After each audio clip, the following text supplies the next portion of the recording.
ભાઈઓ બહેનો માતાઓ દીકરીઓ વડીલો બાળકો જય મહાજય જય માતાજી જય ખોડિયાર બધાને 18 વર્ષના તમારા હાથથી મોઢા ધોવાઈ જાય. ખૂબ સુખી થાવ, ખૂબ આગળ આવો, ખૂબ પ્રગતિ કરો, ખૂબ સુખી થાવ એ મારો અંતરનો આશીર્વાદ છે હંમેશ માટે.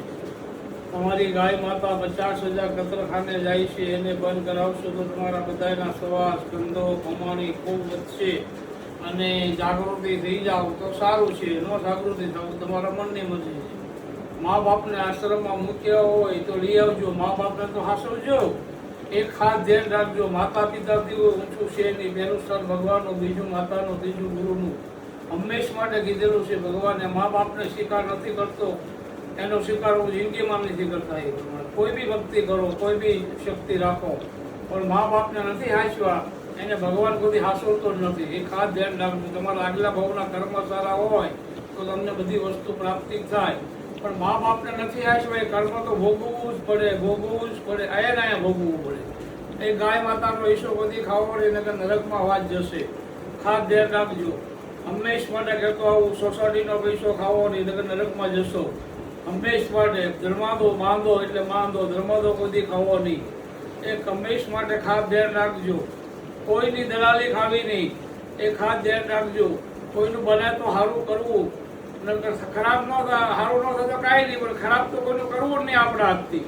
હંમેશ માટે એવી ભાવના રાખશો તો તમે કરી જશો, કોઈ કરી જશો. કોઈની ખરાબ ઈચ્છા, કોઈને આને એટલું છું, આને એટલું છું, આને એટલું છું, મારે કેમ ન છું, એના તરફ એના તકદીરની વાત છે. તમે તમારા તકદીરની વાત કરો. અહોના કર્મમાં હોય એ પ્રાપ્તિ થાય.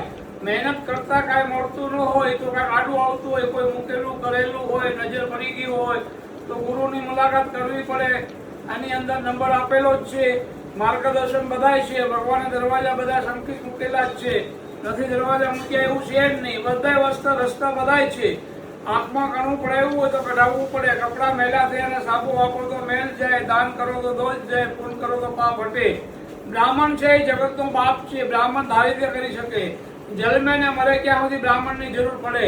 બ્રાહ્મણના પહેલાના રાજાઓ હતા તો બ્રાહ્મણને બોલાવતા, પૂછતા અને પછી આગળ વધતા.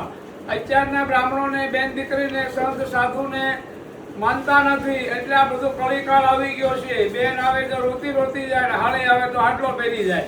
આ કળજુગ, આ કળીકાળ હંમેશ માટે કહેતો આવું છે ને કહું છું. અને ભક્તો સમજી જાજો. સમજવું હોય તો, ન સમજવું હોય તો તમારા બધાની મરજીની વાત છે. કોઈ અતિથિ આવી ગયો, એને જમાડી ગયો, એનાથી કોઈ મોટું પૂર્ણ છે જ નહીં. ભગવાનને દાગીનાની, અગરબત્તીની, દીવાબત્તીની એને કોઈ જરૂર નથી. ભગવાનને ખાલી ભાવ જગાડો તો ભગવાન તમારી સાથે જ છે. તમે સત્યન ભગવાનની કથા કરી કે આપણે કોઈ પૂજા કરી તો પ્રસાદ કોણ ખાઈએ છીએ? આપણે જ ખાઈએ છીએ, ભક્તો જ ખાઈએ છીએ. ભગવાન ખાલી બ્રાહ્મણ જમે, પ્રસાદ લઈ લે એટલે ભગવાને લઈ લીધો. બ્રાહ્મણનો જન્મ છે ને ભગવાનના મુખમાંથી છે. એટલે બ્રાહ્મણ જમે એટલે ભગવાન જમી લીધા. એટલે તમે બ્રાહ્મણને જમાડો છો, બ્રાહ્મણને જમવાનું કહો છો. તમે કાંઈ કોઈ દૂધના ધોયેલા નથી કે એમના બ્રાહ્મણને જમાડો છો.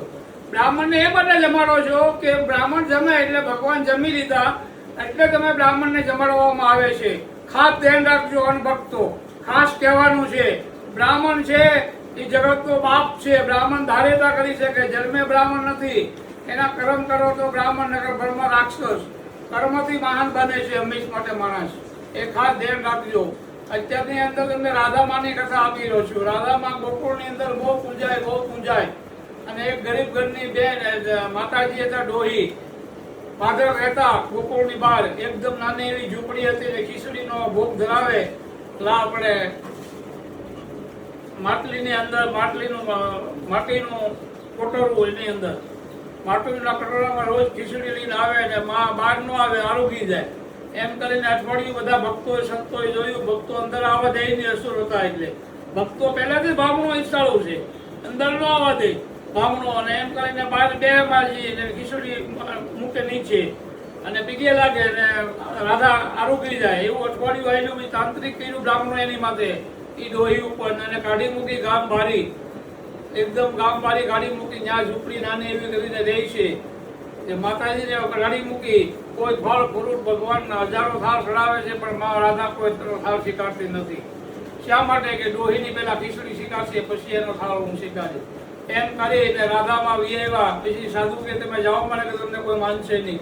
એમ કરીને રાધામાં એ ડોહી પાસે ભોગી ગયા અને એના હાથની ખીચડી ખાય છે રોજ, અને ડોહીમાં એ રહે છે રાધામાં. એમ કરી અને એક બહુ મોટો વરસાદ થયો અને પહાડ એવું બધાને ડૂબી ગયું. બધા હેરાન સાધુ થઈ ગયા.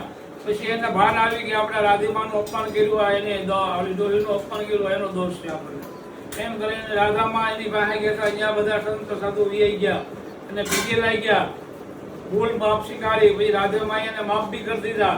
આવું કોઈ દી કરશો મારું, બધાય ભગવાન મારા માટે બધા 18 વર્ષ હરખા છે, અને કોઈ ઊંચ રાતની નીતિ નાસી કે મોટી નાની નાસી રાત જાણતા નહીં. હંમેશ માટે ચાલતો આવું છે તો કહું છું.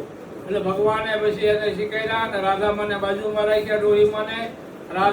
ડોહીમાને રોજ ખીચડી ખાય પહેલા, પછી 56 ભોગ ખાતા હતા રાધામાં. ઓમ નમો નારાયણ. જય શ્રી કૃષ્ણ.